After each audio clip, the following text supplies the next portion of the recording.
Mesdames, Messieurs, bonjour, bienvenue dans la quotidienne des marchés du FX du lundi 26 février 2018.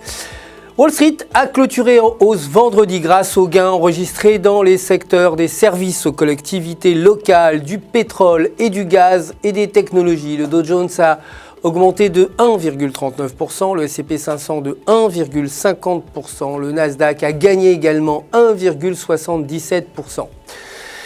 Intel a également gagné 4,21%, clôturant à 47,76 $ l'action. Le dollar américain, quant à lui, est terminé en ordre dispersé par rapport aux devises principales, alors que la Réserve fédérale a annoncé qu'une hausse des taux progressifs reste appropriée.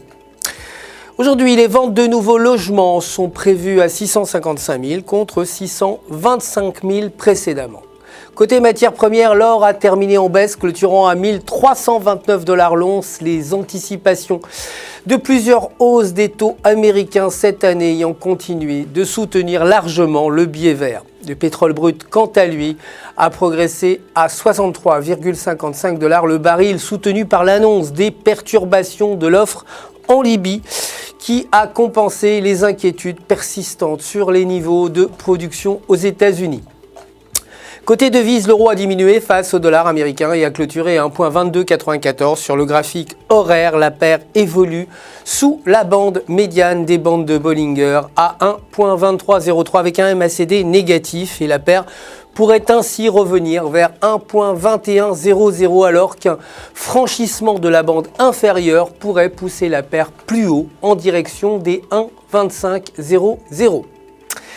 L'inflation avec l'IPC est ressortie à 1,3% inchangé par rapport aux prévisions. Le président de la BCE, Mario Draghi, prendra la parole aujourd'hui. Enfin, la livre sterling a terminé en hausse contre le dollar, clôturant à 1,3966, se remettant d'une forte baisse qui a eu lieu lors de la séance nationale européenne, provenant probablement d'ordre de vente de ce qu'on appelle les gros doigts. Et sur le graphique de 4 heures, la paire évolue au-dessus de la bande médiane des bandes de Bollinger à 1,3950 avec l'indicateur RSI au-dessus de 50. La paire pourrait donc évoluer à la hausse en direction des 1,4200 alors qu'un repli sous la bande médiane pourrait entraîner un fort retracement baissier vers les 1,3800. C'est tout pour aujourd'hui. Merci de nous avoir suivis. Je vous retrouve, vous le savez, dès demain matin pour la suite de l'actualité des marchés du FX. D'ici là, n'oubliez pas de vous connecter à www.ufx.com et à votre gestionnaire de compte personnel pour tous vos besoins en trading. Et toutes les réponses à vos questions, toute l'équipe du FX se joint à moi pour vous souhaiter une excellente journée pleine de succès.